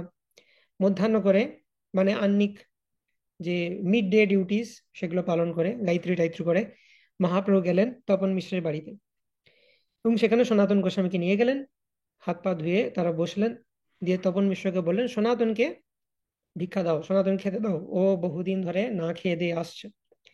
মিশ্র কহে সনাতনের কিছু কৃত্য আছে, তুমি ভিক্ষা করো প্রসাদ দিব তার পাছে।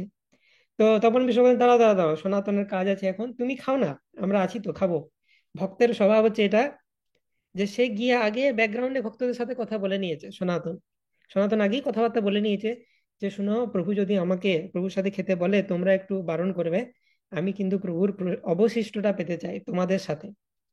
তো সনাতন গোস্বামী সেবা দেখাচ্ছেন যে প্রভু আমাকে ভালোবাসছেন বলে আমি তার পাশে বসে তার কাঁধে হাত দিয়ে খেতে আরম্ভ করে দিলাম, দ্যাট ইজ নট বৈষ্ণব এটিকেট।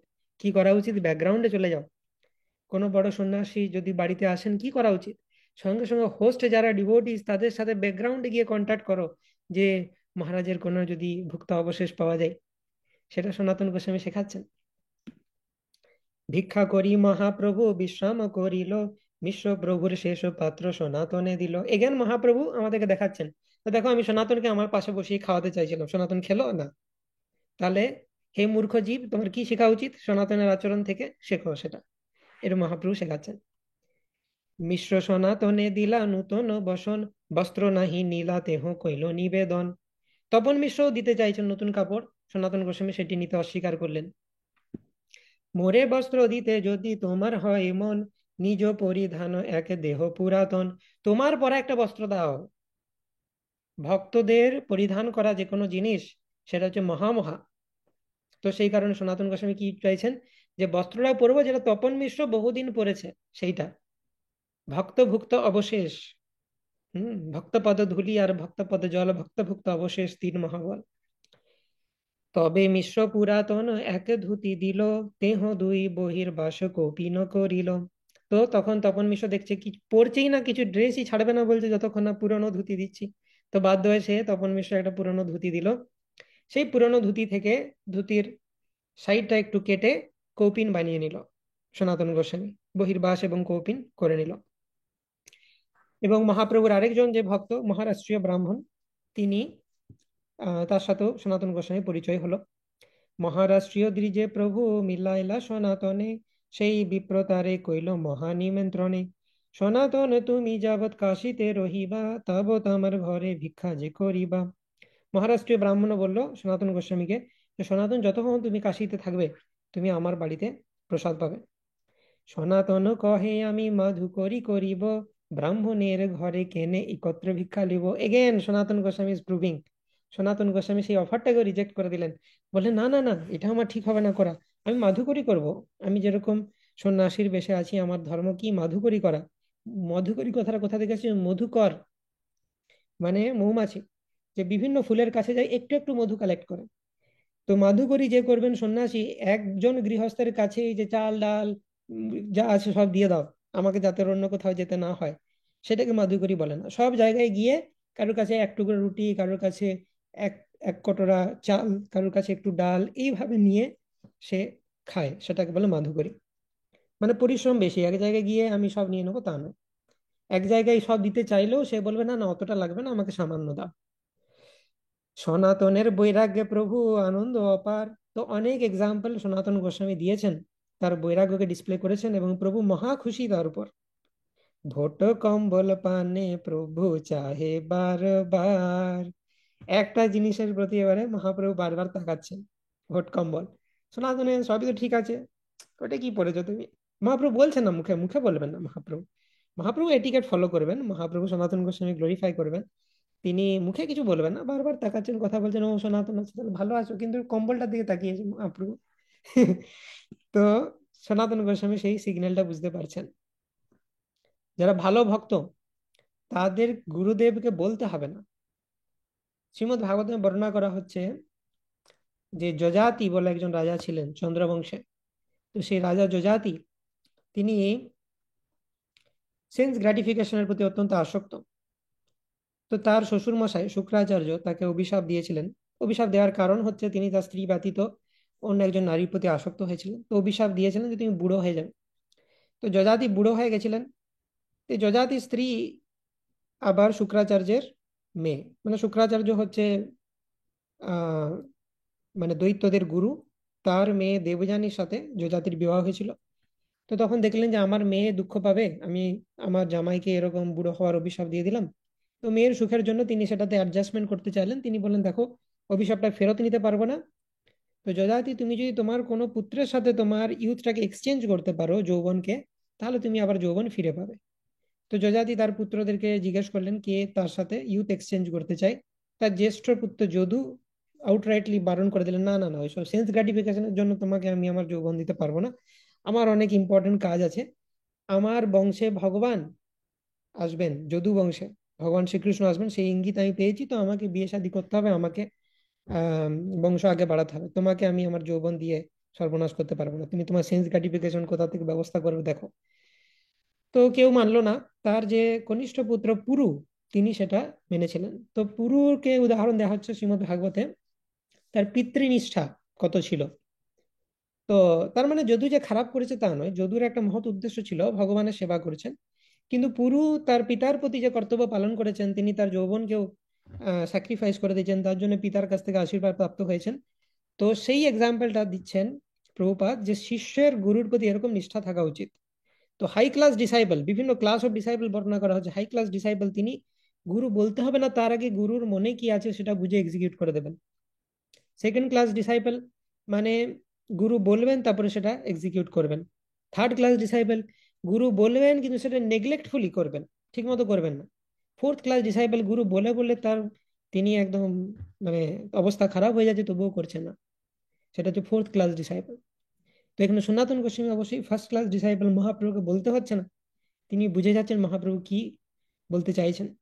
এবং তিনি সেই যে কম্বলটা বুঝে গেলেন মহাপ্রভু ভালো লাগছে না। সনাতন গোস্বামী সঙ্গে সঙ্গে স্টেপ নিলেন।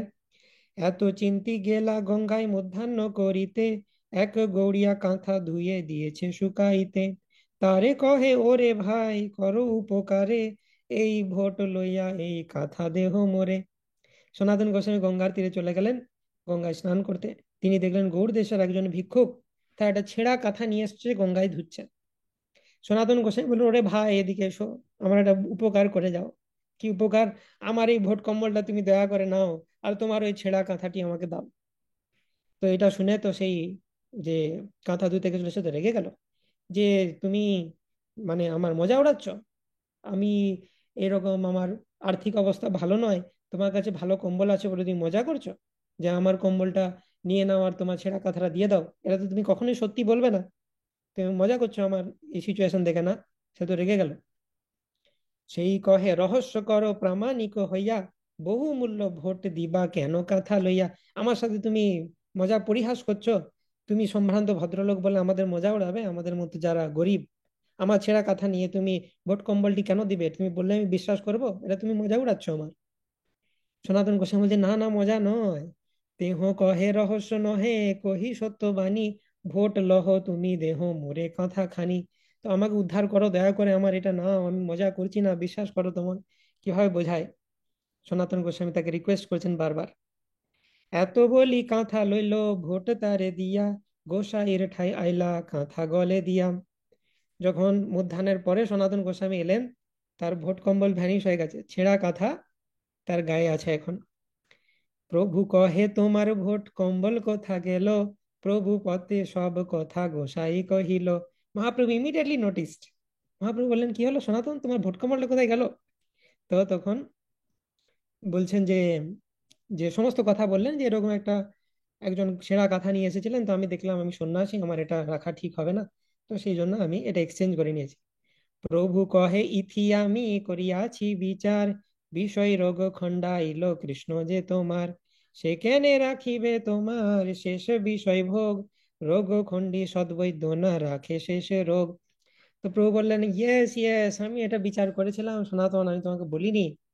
আমি ভাবছিলাম কৃষ্ণ তোমার বিষয় রোগ খণ্ডন করলো, সবই নিয়ে নিল, তা সে তোমার শেষ বিষয়বস্তুটাও কেন রাখবে, শেষ আসক্তিটুকু কেন রাখবে? যখন কোনো ভালো ডাক্তার কোনো রোগীকে দেখে, সে শুধুমাত্র যে রোগের জন্য ডাকা হয়েছে সেটা দেখে না, তার শরীরে আরো যদি কোনো রোগ থাকে সেগুলোও সারিয়ে দিয়ে চলে যায়। তো কৃষ্ণ তো মহা ডাক্তার, সেই ডাক্তার যখন তোমাকে দেখছে, তো তোমাকে শুধু হুসেন সাহেব থেকে ছাড়ানোর কৃপাটা সে করবে না, সে তোমার সার্বিক কল্যাণ করবে। তো তোমার শেষ যদি কোনো বিষয় আসক্তি থেকে যায় সেটাও কেন সে রাখবে, সেটাকেও সে ছাড়িয়ে দেবে। আর সেটাই হলো। তিন মুদ্রার ভোট গায়ে মধু করি গ্রাস, ধর্মহানি হয় লোক করে উপহাস। তো এই 3 স্বর্ণ মুদ্রা দাম হবে প্রায় তোমার ওই কম্বলটা, সেটা তুমি গায়ে দিয়েছো, আর তুমি মাধুকরি করছো সন্ন্যাসীর মতো, সেটা কি শোভা পায়? ধর্মহানি হয়, লোকে উপবাস দিয়ে সে আবার মাধুকরি করতে বেরিয়েছে। তো এরকম কৃষ্ণ কেন তোমাকে উপহাসের পাত্র হতে দেবে? কৃষ্ণ তোমার সেই রোগ ঠিক করে দিল। গোসাই কহে যে খণ্ডিল কুবিষয় রোগ, তার ইচ্ছায় গেল মোর শেষ বিষয় রোগ। তো যে তোমার পাপ পঙ্কিল জীবন থেকে তোমাকে উদ্ধার করেছেন, হুসেন শাহের যে দাসত্ব থেকে উদ্ধার করেছেন, সেই কৃষ্ণই তোমার সেই আসক্তিটুকুও দূর করে দিল। খুব ভালো হয়েছে। প্রসন্ন হইয়া প্রভু তারে কৃপা কইল, তারে কৃপায় প্রশ্ন করিতে তার শক্তি হইল। এরপর মহাপ্রভু কমপ্লিটলি স্যাটিসফাইড, সনাতন গোস্বামীর প্রতি অলরেডি স্যাটিসফাইড ছিলেন, এবং এরপর প্রভুর কৃপাতে সনাতন গোস্বামী সাহস পেলেন প্রভুকে প্রশ্ন করার জন্য। এতক্ষণে পুরো প্লট কমপ্লিট। সনাতন গোস্বামী কিভাবে তিনি ছাড়া পেয়ে এলেন, তারপরে যাত্রা পথে তার কি কি বিপদ হলো, কৃষ্ণ তাকে কিভাবে সাহায্য করলেন, এবং আসার পরও সনাতন গোস্বামী কি কি সুন্দর বৈষ্ণব কোয়ালিটিস ডিসপ্লে করলেন, সেগুলো আমরা দেখলাম। শেষ আসক্তি যেটা ছিল, মহাপ্রভু একটু হিচকিচ করছিলেন, সেটাও দূর হয়ে গেল। এরপর মহাপ্রভু বলেন বলো, এরপর সনাতন কাজ শুরু করা যাক অ্যাকচুয়াল। এরপরে তুমি কমপ্লিটলি রেডি, নাও সনাতন শিক্ষা স্টার্টস। এরপর সনাতন গোস্বামী প্রশ্ন করতে আরম্ভ করলেন, এবং সেই প্রশ্নও তিনি করবেন মহাপ্রভুর কৃপাতে। পূর্বে জয়ছে রায় পাশে প্রভু প্রশ্ন কইলা, তার শক্তে রামানন্দ তার উত্তর দিলা। ইহা প্রভুর শক্ত প্রশ্ন করে সনাতন, আপনি মহাপ্রভু করে তত্ত্ব নিরূপণ। পূর্বে কি হয়েছিল, মহাপ্রভু যখন দক্ষিণ ভারত যাত্রাতে গিয়েছিলেন, রায় রামানন্দের সঙ্গে সাক্ষাৎ হওয়ার সময় মহাপ্রভু প্রশ্ন করেছিলেন, আর মহাপ্রভুর শক্তিতে রায় রামানন্দ উত্তর দিচ্ছিলেন। এখন রোল চেঞ্জ করে নিয়েছেন মহাপ্রভু, তিনি তার শক্তি সঞ্চার করলেন সনাতন গোস্বামীর উপর, যে তুমি অ্যাপ্রোপ্রিয়েট কোয়েশ্চেন জিজ্ঞেস করো, আর মহাপ্রভু নিজে সেই কোয়েশ্চেনের আনসার দেবেন। আপনি মহাপ্রভু করে তত্ত্ব নিরূপণ। কৃষ্ণ স্বরূপ মাধুর্যের ঐশ্বর্য ভক্তির সাশ্রয়ম তত্ত্বম সনাতনায়েশ কৃপয়োপাদি দেশ। পরমেশ্বর ভগবান চৈতন্য মহাপ্রভু নিজের অর্থাৎ শ্রীকৃষ্ণ স্বরূপের মাধুর্য, ঐশ্বর্য এবং ভক্তির রসাশ্রয় তত্ত্ব রূপ তত্ত্ব সম্বন্ধে কৃপা করে সনাতন গোস্বামীকে উপদেশ দিয়েছিলেন। তো নিজের রূপ মাধুর্য, ঐশ্বর্য, কৃষ্ণের ঐশ্বর্য মাধুর্য এবং ভক্তি রসতত্ত্ব, এগুলো হচ্ছে মেইন টপিক সনাতন শিক্ষার। তবে সনাতন প্রভুর চরণে ধরিয়া দৈন বিনতি করে দন্তে তৃণ লইয়া। তখন সনাতন গোস্বামী রেডি হচ্ছেন কোয়েশ্চেন জিজ্ঞাসা করার আগে, তিনি আবার হিউমিলিটি দেখাচ্ছেন, দন্তে তৃণ ধারণ করে তিনি মহাপ্রভুর পাদপদ্ম জড়িয়ে ধরে বিনয়ের সাথে বলতে লাগলেন, নিচ জাতি নিচ সঙ্গী পতিত অধম কুবিষয় কূপে পড়ি গঙ্গাইনু জনম। তো আমি নিচু জাতি, নিচু কুলে জন্মগ্রহণ হয়েছে, নিচু সঙ্গী প্রাপ্ত হয়েছি, আমি হুসেন সাহের কাছে কাজ করছি, পুরো বিষয় কূপে পতিত, টাকা পয়সা নিয়ে দিন রাত লেনদেন করছি, আমার জীবন কাটিয়েছি। তো যদিও সে অতি সম্ভ্রান্ত সারস্বত ব্রাহ্মণ কুলোদ্ভূত, তিনি উচ্চ শিক্ষিত, যে কারণেই হোক মুসলমান সরকারের মন্ত্রিত্ব গ্রহণ করার ফলে মাংসাহারী মদ্যপ ঘোর বিষয়ীদের সঙ্গ করতে হয়েছিল, সেটার জন্য আহ সনাতন গোস্বামী ল্যামেন্ট করছেন। তো তাদের সঙ্গ করেছি বলে, আপনার হিতাহিত কিছুই না জানি, গ্রাম্য ব্যবহারে পণ্ডিত তাই সত্য মানি। তো বলছে আমি নিজের ভালো কিছু জানি না, কে আমি কেনে আমায় যারে চাপ তাপত্রয়, ইহা নাহি জানি প্রভু কেমনে হিত হয়। কে আমি সেটাই আমি জানি না। সনাতন গোস্বামী জানেন না, I am not this body, I am soul. আমরা 2 কোটি 2 দিন ভক্তি করে জানি, আর সনাতন গোস্বামী জানেন না। তিনি জানেন, কিন্তু গুরুদেবের সামনে সবসময় বোকা গরু গাধার মতো থাকতে হয়।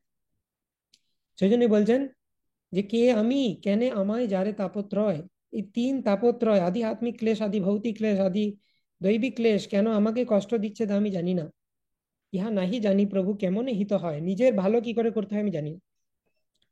হম। প্রহ্লাদ মহারাজ কি বলছেন, আমি নিজের ভালো কি করে করতে হয় জানি, কিন্তু এই লোকদের ভালো কিভাবে করবো আমি জানি না।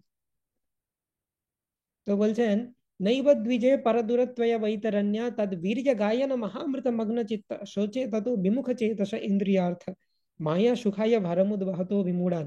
প্রহ্লাদ মহারাজ বলছেন আমিও জানতাম না, কিন্তু তোমার শুদ্ধ ভক্ত এসে জানিয়ে দিয়ে গেছে আমাকে সেটা, তো সেটার জন্য আমি আর তোমাকে ডিস্টার্ব করবো না, তোমার শুদ্ধ ভক্ত সেই কাজটা করে দিয়েছে। যে নিজে কিভাবে মুক্ত হতে হবে সেই সিক্রেট তোমার শুদ্ধ ভক্ত নারদ আমাকে বলে দিয়েছে। তদ বীর দে গায়ন মহামৃত মগ্ন চিত্ত, কি করতে হবে, I just have to glorify you, তোমার গুণমহিমা কীর্তন করতে হবে, বাস, তাহলে আমি উদ্ধার পেয়ে যাবো। কিন্তু আমার চিন্তা এদেরকে নিয়ে, এদের কি হবে, এদেরকে উদ্ধার করাটা আমার বশ কি বাত নয়, সেটা তো তোমার হেল্প লাগবে। সেটা প্রহ্লাদ মহারাজ বলছেন। আর সনাতন গোস্বামী আমাদের জন্য মহাপ্রভুর কাছে বলছেন যে আমি জানি না কিভাবে নিজের হিত হয়, সেটা বলুন, নিজের ভালো কিভাবে করতে হয়। গ্রাম্য ব্যবহারে পণ্ডিত তাই সত্য মানি, সনাতন গোস্বামী বলছেন লোকজন আমাকে পণ্ডিত বলে, আর আমি এতটাই গর্বিত, এতটাই প্রাউড, আমি সেটাকে বিশ্বাসও করিনি যে হ্যাঁ আমি পণ্ডিত, মহাপণ্ডিত আমি। এটা অ্যাকচুয়ালি আমাদের ব্যাপার, সনাতন গোস্বামী আমাদের জন্য বলছেন। আমাদেরকে কেউ যদি গ্লোরিফাই করে দেয়, খুব ভালো ক্লাস দিয়েছো, বিরাট অভিমান হয়ে যায়, ও শাস্ত্রজ্ঞ একদম হয়ে গেছি আমি। হ্যাঁ, ভক্তি বেদান্ত হয়ে গেছি, ভক্তিও কত আর বেদান্তের নলেজও আমাদের। তো শিল প্রভুপাদ কি লিখছেন, কৃষ্ণের কাছে প্রার্থনা করছেন, ভক্তি নাই বেদ নাই নামে সে দড়। কিন্তু আমার নাম ভক্তি বেদান্ত হয়ে গেছে, ভক্তিও নাই আমার, বেদের নলেজও নাই, প্রভুপাদ বলছেন। কিন্তু আমরা খুব মনে করি নিজেদেরকে পণ্ডিত, যদি সামান্য একটু নলেজ হয়ে যায়। কৃপা করি যদি মোরে করিয়াছো উদ্ধার, আপন কৃপাতে কহ কর্তব্য আমার। তো মহাপ্রভু বারবার বলে যাচ্ছেন কৃষ্ণ তোমাকে উদ্ধার করেছে। সনাতন গোসাই বলছে তুমি যাই বলো, আমি জানি তো কে উদ্ধার করেছে আমাকে।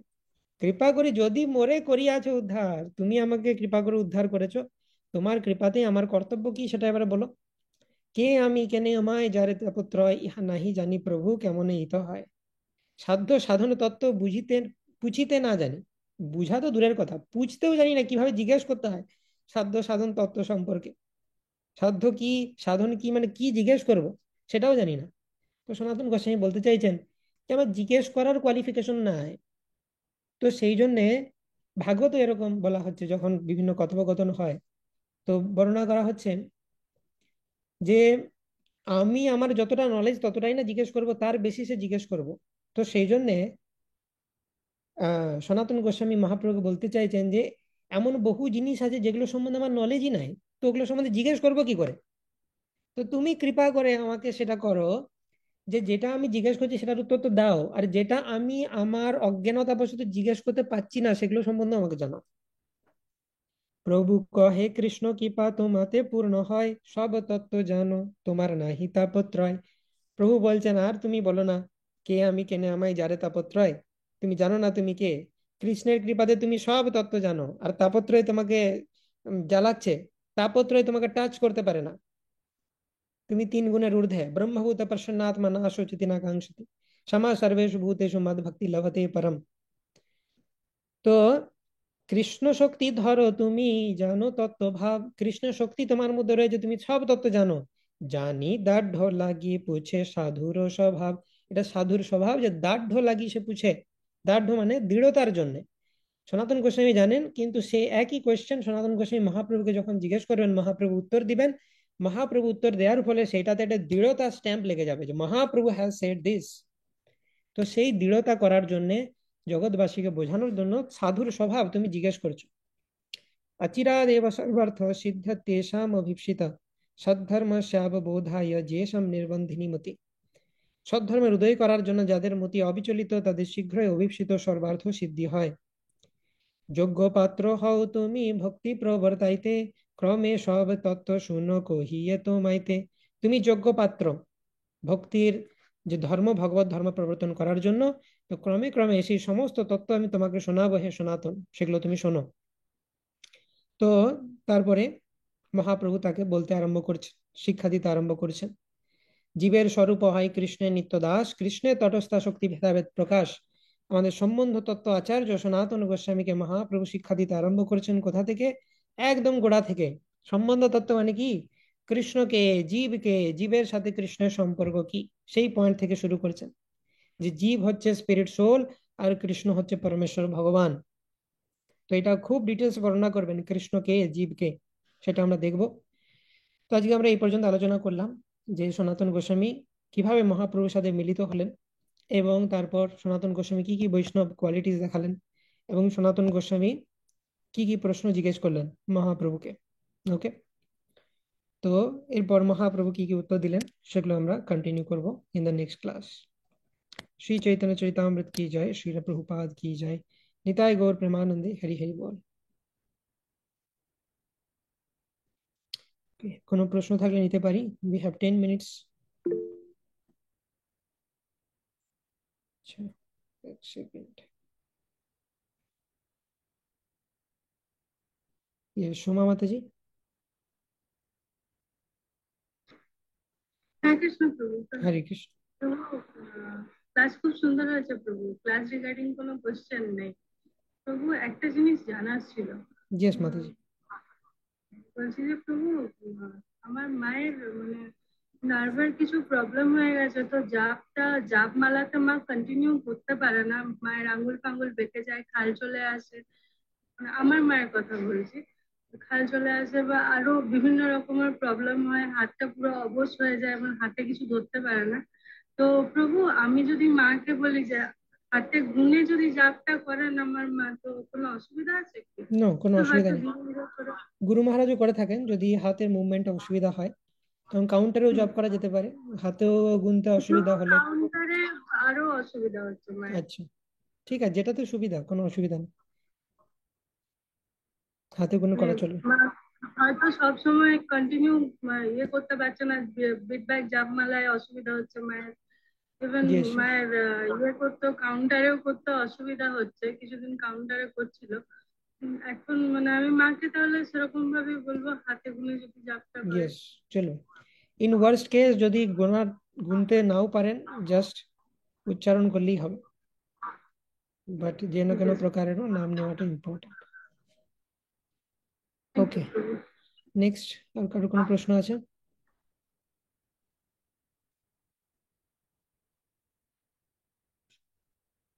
ওকে, তো আজকে আমরা এখানে স্টপ করছি। বাঞ্ছা কল্পতরুভ্যশ্চ কৃপা সিন্ধুভ্য এব চ পতিতানাং পাবনেভ্यो वैष्णवेभ्यो नमो नमः। अनंत कोटि वैष्णव वृंद की जय। श्रील प्रभुपाद की जय। निताय गौर प्रेमानंदे हरि हरि बोल।